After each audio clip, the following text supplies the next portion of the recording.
வணக்கம். இன்றைய முக்கிய செய்திகள். புதுச்சேரி வணிகர்கள் கூட்டமைப்பு சார்பில் வணிகர்கள் உரிமை மாநாடு மரப்பாலம் பகுதியில் உள்ள தனியார் திருமண மண்டபத்தில் நடைபெற்றது. சமூக ஆர்வலர் ஜோஸ் சார்லஸ் மார்டின் சிறப்பு விருந்தினராக கலந்து கொண்டு சிறப்புரையாற்றினார். நிகழ்ச்சியில் சட்டமன்ற உறுப்பினர்கள் சிவசங்கரன், அங்காளன், தேசிய மக்கள் மன்ற தலைவர் ரேகன் மற்றும் 2000க்கும் மேற்பட்ட வணிகர்கள் பங்கேற்றனர். நிகழ்ச்சியில் பேசிய சமூக ஆர்வலர் ஜோஸ் சார்லஸ் மார்டின், புதுச்சேரியில் 50% இளைஞர்களுக்கு வேலைவாய்ப்பு இல்லை என்றும் 30% பேர் வெளியூர் சென்று வேலை பார்ப்பதாகவும் கூறினார். மேலும் வணிகர்கள் சுலபமாக வணிகம் செய்ய ஒற்றை சாளர முறையை, அதாவது சிங்கிள் விண்டோ சிஸ்டம் உருவாக்க வேண்டும் எனவும், இங்கு ரவுடிசம் அதிகமாக உள்ளது என தொழில் செய்பவர்கள் தெரிவிக்கின்றனர். இதன் காரணமாகவே பல தொழிற்சாலைகள் புதுச்சேரிக்கு வருவதில்லை. இனிவரும் காலத்தில் ஒரு மாற்றத்தை உருவாக்க வேண்டும். அப்படி செய்தால் மட்டுமே தொழிற்சாலைகள் புதுச்சேரி வரும். அதன் மூலம் இளைஞர்களுக்கு வேலைவாய்ப்பு கிடைக்கும் என ஜோஸ் சார்லஸ் மார்டின் தெரிவித்தார். மேலும் புதுச்சேரியில் உள்ள பல படித்த இளைஞர்கள் சென்னை, பெங்களூர் போன்ற இடங்களுக்கு சென்று வேலை செய்கின்றனர். புதுச்சேரியில் ஏராளமான இடங்கள் காலியாக உள்ளது. பல தொழிற்சாலைகள் மூடப்பட்டுள்ளது. அவற்றை பயன்படுத்தி தகவல் தொழில்நுட்ப பூங்கா அமைத்து மாநில இளைஞர்களுக்கு வேலைவாய்ப்பு உருவாக்க வேண்டும். மக்களும் அதைத்தான் விரும்புகிறார்கள். அது நிச்சயம் நடக்கும் என நம்பிக்கை தெரிவித்தார்.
சட்டமன்றத்திலும் சரி,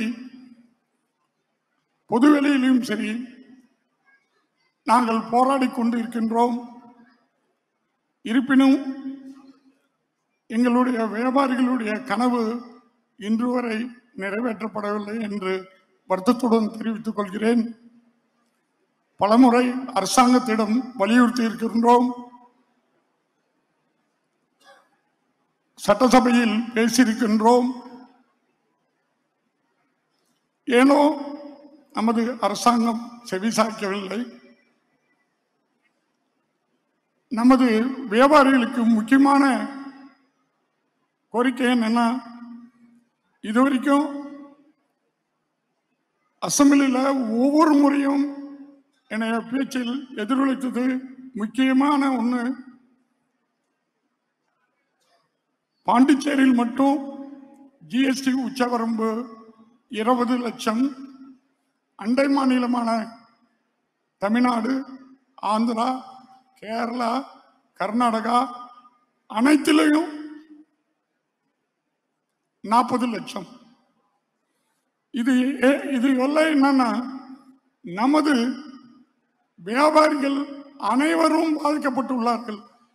கிட்டத்தட்ட புதுவை மாநிலத்திலிருந்து 5000 வியாபாரிகள் நம்ம அண்டை மாநிலமான தமிழ்நாட்டுக்கு நேரில் இருக்கிற பட்டானூர், கோட்டக்குப்பம், ரெட்டிச்சாவடி, கண்டமங்கலம், இதில் எல்லாருமே கிட்டத்தட்ட 5000 வியாபாரிகள் ஷிஃப்ட் ஆகியிருக்காங்க. வருகை தந்திருக்கும் அனைத்து நல்ல உள்ளங்களுக்கும், என் அன்பு பாசனுக்குரிய தம்பி, தங்கை, அம்மா, அப்பா, அனைத்து சொந்தங்களுக்கும் என் இனிய மாலை வணக்கங்கள். வணிகர்கள் இந்த நாட்டோடைய முதுகெலும்புன்னு சொல்லுவாங்க. ஏன்னா அரசாங்கத்துக்கு வரி கட்டக்கூடியதுக்கு நம்ம வணிகம் இருக்கணும், வியாபாரம் இருக்கணும். மக்களுக்கு படிச்சு முடிச்சோன்னு இளைஞர்களுக்கு வேலை வாய்ப்பு கொடுக்கறதுக்கு தொழில் இருக்கணும். இதை ரெண்டுத்தையும் உருவாக்குறதுக்கு நல்ல அரசாங்கம் இருக்க வேண்டும். அதில் ஆட்சி புரியவர்கள் அவங்களுக்கு என்ன தேவைங்கிறத புரிஞ்சு அதை நல்லபடியாக அவங்க சுலபமாக செஞ்சு கொடுக்க வேண்டும். நம்ம புதுச்சேரி எடுத்துக்கிட்டிங்கன்னா 1ஆம் நூற்றாண்டிலேயே நம்ம அந்த வீடியோ பார்த்த மாதிரி நம்ம இங்கேருந்து ரோமுக்கே வந்து நம்ம வணிகம் செஞ்சுருக்கோம். நம்மளோட தமிழ் நாடு அந்த காலத்து தமிழ் தேசமாக மன்னர்கள் இருக்கும் போதே பாண்டியன் மன்னர்களாக இருக்கட்டும், சோழர் மன்னர்களாக இருக்கட்டும், பல்லவர்களாக இருக்கட்டும், நம்ம உலகத்துக்கே வணிகம் செஞ்சிருக்கிறோங்கிற தரவுகள் கிரீக் அவங்களோட ஹிஸ்ட்ரியிலையும் இடம்பெற்றிருக்கு. அது போக சில்க் ரூட்டுன்னு சொல்லுவாங்க, இங்கேருந்து நம்ம சைனா, அது போக நம்ம ரஷ்யா, இந்த மாதிரி எல்லா இடங்களுக்கும் வணிகம் செஞ்சுருக்கோம். இன்னைக்கு இல்லை, பல ஆண்டுகளுக்கு முன்பே. இன்னைக்கு எப்படி நம்ம இவ்வளோ மாறப்பட்டிருக்கோம். நீங்கள் பார்த்தீங்கன்னா 1910 1910 வருஷத்தில் புதுச்சேரி எக்கானமி வந்து எங்கேயோ இருக்கு. அன்னைக்கு வந்து துபாயா சிங்கப்பூரை பார்க்கும்போது துபாய் வந்து ஒரு பாலைவனமாக இருந்தது. அன்னைக்கு ஒட்டகம் மேய்ச்சிட்டு இருந்தாங்க ஷேக்குங்களாம். இன்னைக்கு அதே ரோடு ஷேக் ஜாய் ரோடுன்னு ஒன்று சொல்லுவாங்க, அங்கே ஒரே ஒரு பில்டிங் தான் இருந்தது. இன்னைக்கு பார்த்தீங்கன்னா உலகத்தை மிகப்பெரிய பில்டிங் வந்து உலகத்திலே வந்து ஷேக் ஜாய் ரோடுன்னு சொல்லி துபாயில் தான் இருக்கு. இதே சிங்கப்பூர் பார்த்தீங்கன்னா மலேசியா வந்து இது ஒரு ஸ்லம், இது நம்மளுக்கு வேணாம் அப்படின்னு ஒதுக்குன நாடு தான் சிங்கப்பூர். அதே அந்த லீ குவான் யூ அன்னைக்கு இருக்கிற பிரதமர் வந்து பிரைம் மினிஸ்டர் வந்து அந்த நாட்டை வந்து அப்படியே ஒரு டிராஸ்டிக் டிரான்ஸ்ஃபார்மேஷன் பண்ணாரு. ஸோ இன்னைக்கு நம்ம ஏன் இன்னைக்கு இங்கே இருக்கோம்? இப்போ புதுச்சேரியில் எடுத்துக்கிட்டிங்கன்னா 2006 பார்த்தோம்னா 800 ஏக்கர் வந்து அரசாங்கம் வந்து அன்னைக்கே வந்து தொழில் வியாபாரம் செய்யறதுக்காக இண்டஸ்ட்ரி பார்க் பண்ணுறதுக்காக இடம் எடுத்திருக்காங்க. ஆனால் இது வரைக்கும் அந்த இடத்துல வந்து எதுவுமே பண்ணலை. அதில் அண்ணன் அங்காளன் சொன்ன மாதிரி ஜிப்மர் வந்து ஒரு காலேஜ் கட்டும், multi speciality hospital with research centre பண்ணணும்னு வந்தவங்க கிட்டே வந்து சாங்ஷன் ஆன விஷயத்தையே கேன்சல் பண்ணியிருக்காங்க. இதெல்லாம் வந்து ஒரு யூனியன் டெரிட்டரியோட வளர்ச்சியை வந்து முற்றிலும் இதெல்லாம் வந்து எப்படி சொல்றதுன்னே தெரியல.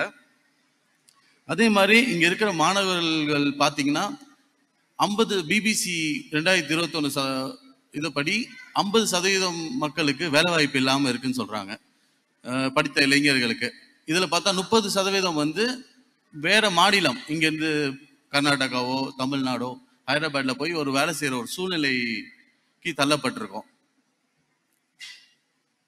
அதே மாதிரி வணிகர்களுக்கு வந்து ஃபர்ஸ்ட் பிஸ்னஸ் செய்யணும்னா சிங்கிள் விண்டோ கிளியரன்ஸ். எதாக இருந்தாலும் நம்ம போனோமா ஒரு ஆன்லைனில் அப்ளை பண்ணிட்டோம்னா இம்மீடியட்டாக ஒரு 30 நாள். ஆந்திர பிரதேஷ் அன்னைக்கு இந்த இந்தியன் டுடே கான்க்ளேவ்ல நானும் இருந்தேன். அவர் சந்திரபாபு நாயுடு ஐயா அவரோட பையன் வந்திருந்தார். அப்போ எப்படி நீங்கள் வந்து அந்த ஆங்கர் வந்து கேள்வி கேட்டிருந்தார், நீங்கள் மட்டும் எப்படி இப்படி ஒரு பெரிய ஒரு மாற்றத்தை கொண்டு வர முடியும்? உங்கள் அப்பா வந்து அன்னைக்கு 5000 ஏக்கர் வந்து வீண்படுத்தி ஒரு இவ்வளோ பெரிய ஏர்போர்ட்டை செஞ்சார். ஆனால் அதுக்கு அவர் சொன்னது வந்து எங்கள் அப்பா அன்னைக்கு வந்து முட்டாள்னு சொன்னாங்க, ஒரு 5000 ஏக்கர் எடுத்து ஏர்போர்ட் பண்ணுறது. பட் இன்னைக்கு பார்த்தா அந்த ஸ்டேட் வளர்றதுக்கு ஒரு முக்கியமான காரணமாக இருக்கிறது அந்த ஒரு ஏர்போர்ட் தான். அது மட்டும் இல்லாமல் அவங்க இதில் வந்து ஒரு அப்ளிகேஷன் நீங்கள் கொடுத்துட்டீங்க, வணிகர் வந்து ஒரு ஆன்லைன் அப்ளிகேஷன் நீங்கள் சப்மிட் பண்ணிட்டீங்கன்னா 45 நாளில் வந்து அது வரல. அப்படி சப்போஸ் ஏதோ ஒரு டிபார்ட்மெண்ட் வந்து கிளியரன்ஸ் கொடுக்கலன்னா அது வந்து ஆட்டோமேட்டிக்காகவே வந்து அது கிளியர்டுன்னு நேச்சுரலாக அது வந்துடும். ஸோ நாளைக்கு நீங்கள் எந்த டிபார்ட்மெண்ட்லையும் இப்போ கையேந்தி இருக்க வேணாம். இங்கே புதுச்சேரியில் கேள்விப்பட்ட ஒரு கரண்ட் கொடுக்கறது கூட நீங்கள் ஒரு பெரிய கஷ்டம்னு சொல்லி இன்னைக்கு மக்கள் அவதிப்பட்டிருக்காங்கன்னு கேள்விப்படுறோம். இந்த அவதியெல்லாம் மாற்றி புதுச்சேரியை ஒரு உலகத்திலேயே ஒரு சிறந்த மாநிலமாக உருவாக்கணுங்கிறது தான் என்னோட நோக்கம். என்னோடது மட்டும் இல்லை, என் கூட சார்ந்து வந்தவர்கள் அனைவரோட நோக்கமும் அதுதான்.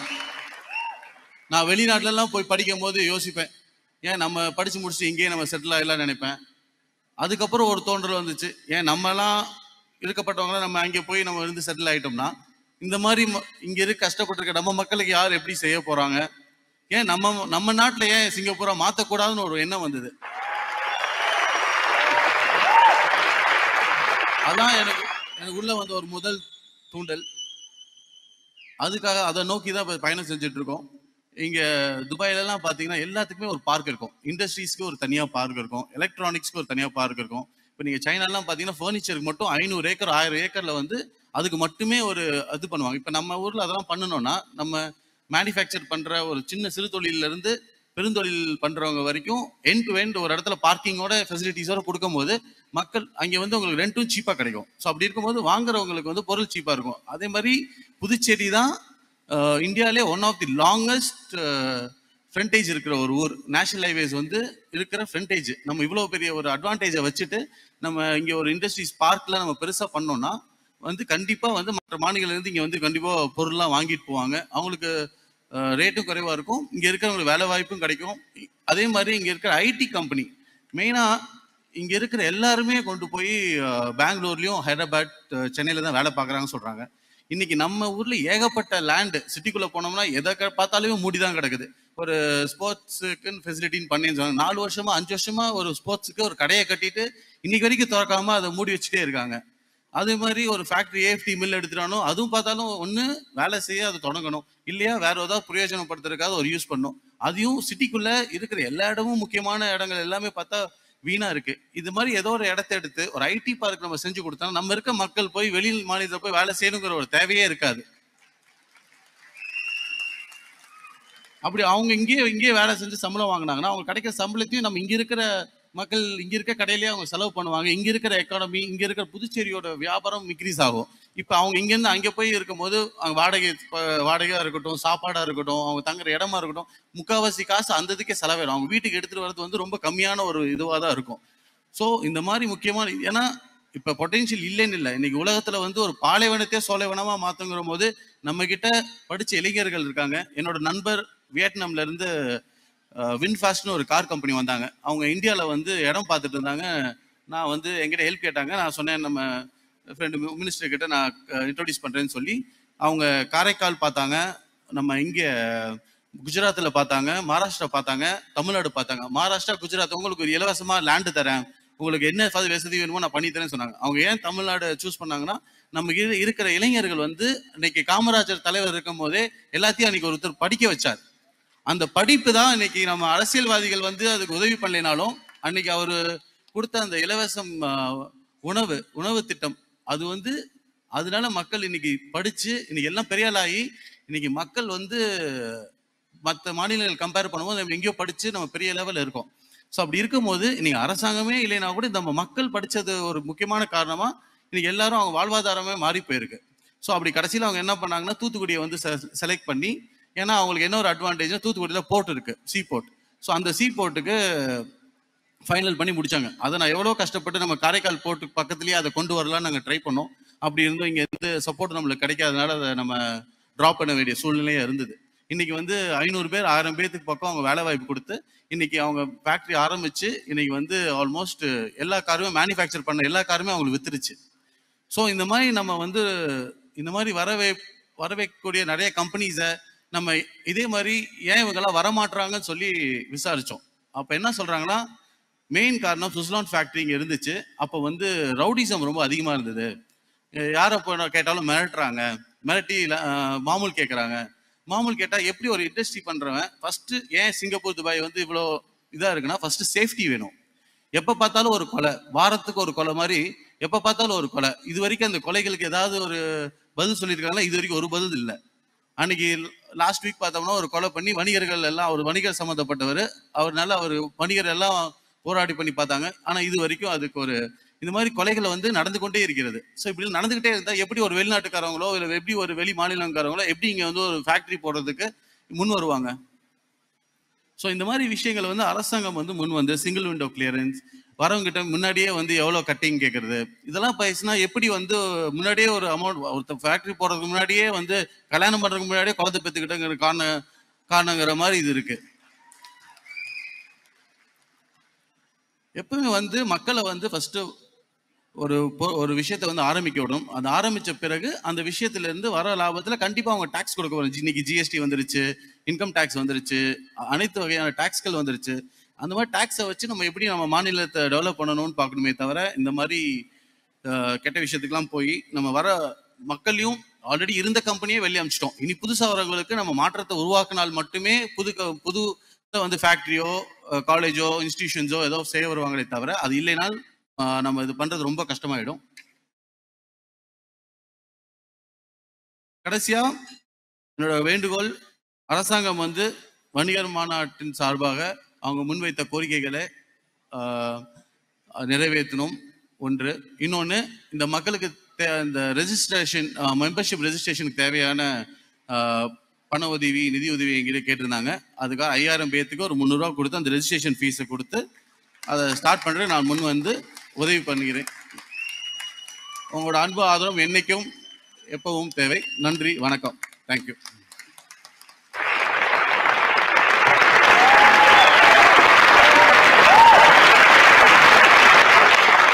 புதுச்சேரியில் கஞ்சா விற்பனை நாளுக்கு நாள் அதிகரித்து வருகிறது. அதனை தடுக்க போலீசார் பல்வேறு நடவடிக்கை மேற்கொண்டு வருகின்றனர். இருப்பினும் வெளி மாநிலங்களில் இருந்து கஞ்சா கடத்தி வரப்பட்டு மாணவர்கள், இளைஞர்களை குறிவைத்து விற்பனை செய்வது தொடர்கதையாக உள்ளது. புதுச்சேரியில் போதைப் பொருட்கள் விநியோகம் மற்றும் பயன்படுத்தும் குழுக்களை ஒழிக்க போலீஸ் மூலம் ஆபரேஷன் விடியல் துவங்கப்பட்டது. இதையடுத்து சீனியர் எஸ்பி கலைவாணன் தலைமையில் பெரியகடை மற்றும் முதலியார்பேட்டை போலீஸ் ஸ்டேஷன் எல்லைக்குட்பட்ட பகுதிகளில் நடத்தப்பட்ட அதிரடி சோதனையில் கஞ்சா விற்பனை தொடர்பான 10 வழக்குகளில் 56 கிலோ 156 கிராம் கஞ்சா பறிமுதல் செய்யப்பட்டது. பறிமுதல் செய்யப்பட்ட கஞ்சா கோர்ட்டில் உள்ள குடோனில் பாதுகாப்பாக வைக்கப்பட்டிருந்தன. இந்நிலையில் அந்த கஞ்சாவை தீ வைத்து அழிக்க கோர்ட் உத்தரவிட்டது. அதன் பேரில் கோர்ட் குடோனில் இருந்த கஞ்சாவை போலீசார் மீட்டு வில்லியனூர் அருகே உள்ள துத்திப்பட்டு தனியார் கம்பெனிக்கு கொண்டு சென்றனர். அங்கு சீனியர் எஸ்பி கலைவாணன், எஸ்பிக்கள், போலீசார் மற்றும் போதைப் பொருள் அழித்தல் குழுவினர் முன்னிலையில் கம்பெனியின் பாய்லரில் போட்டு தீ வைத்து எரித்து அழித்தனர். மாசு கட்டுப்பாட்டுத்துறை உள்ளிட்ட பல்வேறு துறை அதிகாரிகள் உடன் இருந்தனர். புதுச்சேரி முழுவதும் பாரதிய ஜனதா கட்சி சார்பில் பண்டிட் தீனதயாள் உபாத்யாயாவின் பிறந்தநாள் விழா வெகு விமர்சையாக கொண்டாடப்பட்டு வருகின்றது. அதன் ஒரு பகுதியாக ஊசுடு தொகுதி 10 கண்டு பகுதியில் பண்டிட் தீனதயாள் உபாத்யாயாவின் பிறந்தநாள் விழா சட்டமன்ற உறுப்பினர் தீபாய்ந்தன் தலைமையில் கொண்டாடப்பட்டது. இதில் அலங்கரித்து வைக்கப்பட்டிருந்த திருவுருவ படத்திற்கு மலர் தூவி ஏழை எளிய மக்களுக்கு இனிப்புகள், அன்னதானம் வழங்கி வெகு விமர்சையாக கொண்டாடினர். தொடர்ந்து இயற்கை வளங்களை பாதுகாக்கும் வகையில் தொண்டமானத்தம் பகுதியில் மரக்கன்றுகளை நட்டு கொண்டாடினர். இந்நிகழ்ச்சியில் முன்னாள் கோவில் அறங்காவலர் குழு தலைவரும் பாஜக பிரமுகருமான MMC மனோகரன் மற்றும் பாஜக பிரமுகர்கள் வெற்றி செல்வன், அருணகிரி, அனந்தராமன், பத்மநாபன், கணபதி, சேகர், தைலா பிள்ளை மற்றும் பாஜக நிர்வாகிகள், ஊர் பொதுமக்கள் திரளாக கலந்து கொண்டார்கள். கோடப்பாக்கம் கிராமத்தில் இருந்து கவிஷ் என்ற பொறியியல் கல்லூரி மாணவன் தன்னுடைய கல்லூரிக்கு இருசக்கர வாகனத்தில் சென்று கொண்டிருந்தார். அப்பொழுது எதிரே வந்த டிப்பர் லாரி மோதியதில் சம்பவ இடத்திலேயே அவர் நசுங்கி உயிரிழந்தார். இதனை கண்டித்து கிராம மக்களும் உறவினர்களும் கோடப்பாக்கம் சாலையில் இறந்த மாணவனின் உடலை போட்டு மறியலில் போராட்டத்தில் ஈடுபட்டனர். அப்பொழுது ஒரு பிரிவினர் விபத்தை ஏற்படுத்திய லாரியின் சக்கரத்திற்கு தீ வைத்தனர். மேலும் சிலர் பேருந்து கண்ணாடிகளை அடித்து நொறுக்கினார்கள். போலீசார் வந்து தடுத்தும் அவர்கள் கேட்காமல் லாரிக்குள் ஏறி உள்ளே லாரியை சேதப்படுத்தினார்கள். 2 மணி நேரமாக போராட்டம் நீடித்த நிலையில் துணை ஆட்சியர் மற்றும் காவல்துறை அதிகாரிகள் வந்து பேச்சுவார்த்தை நடத்தினார்கள்.